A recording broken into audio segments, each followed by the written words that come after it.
आज अनुसूचित क्षेत्र आरक्षण मोर्चा के नेतृत्व में बांसवाड़ा जिला मुख्यालय पर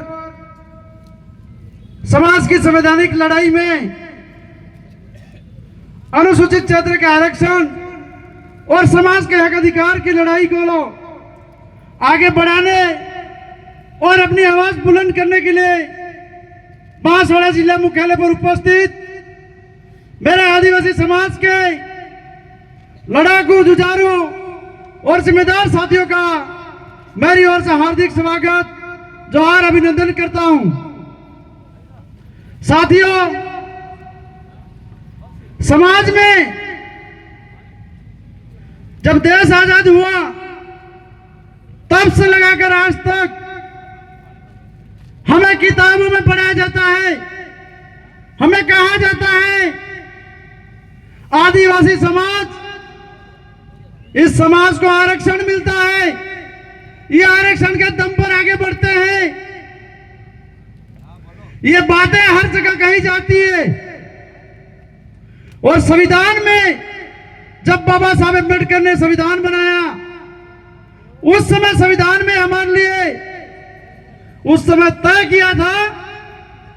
कि जो दबे कुचले वर्ग के जो लोग हैं, जो समुदाय के जो लोग हैं, उनको मुख्य धारा में लाने के लिए जो आरक्षण की जो व्यवस्था की है, जो एक कमजोर है और एक मजबूत है, तो दोनों को बराबर लाने के लिए जब तक ये बराबर की स्थिति में नहीं आ जाते तब तक आरक्षण की व्यवस्था लागू रहेगी। इसको लेकर हमारे समाज में आरक्षण की व्यवस्था लागू हुई है। हमें आरक्षण की बात करते हैं, राजनीति के बाद आरक्षण होता है, एकेडमिक आरक्षण होता है, प्रशासनिक आरक्षण है, ये कई प्रकार के आरक्षण हमको बताए जाते हैं, हम सुनते हैं। लेकिन आप लोगों को और हम लोगों को सोचना पड़ेगा कि क्या वास्तव में हम लोगों को आरक्षण मिल पा रहे या नहीं मिल पा रहे।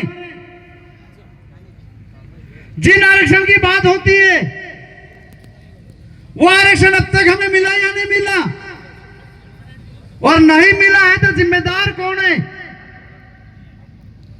हमें हमारे समाज के लिए आरक्षण की बात को रखना है। अभी वर्तमान में सरकार चला रही है, एक नया आरक्षण लाने की बात कर रही है सरकार, कोटे में कोटा,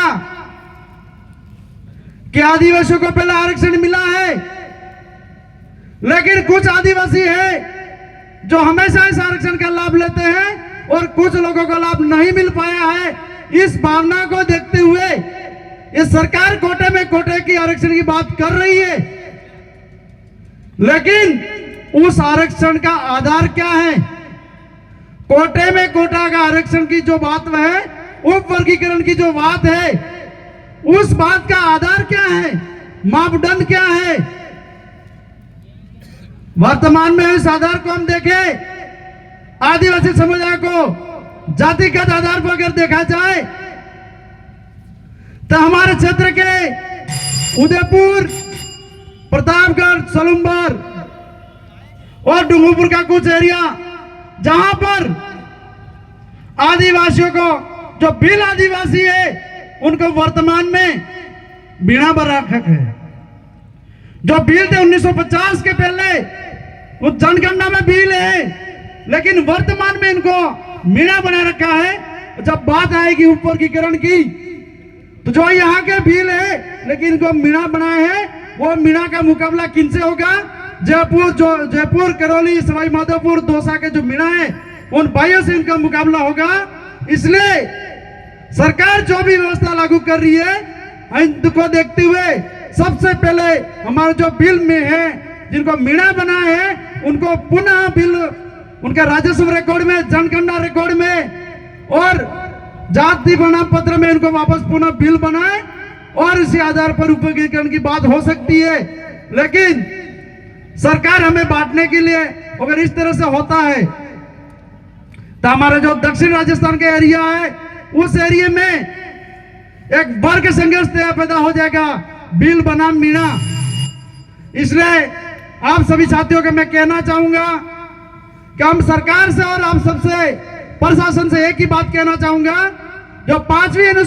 अनुसूची की हमारी बात है, उस 5वीं अनुसूची के आधार पर हमें आरक्षण व्यवस्था लागू कर दो और 5वीं अनुसूची हमारे धरातल पे लागू कर दो। आप सबको जय जोहार, जय आदिवासी, जय बिल प्रदेश, जय संविधान, जय भारत।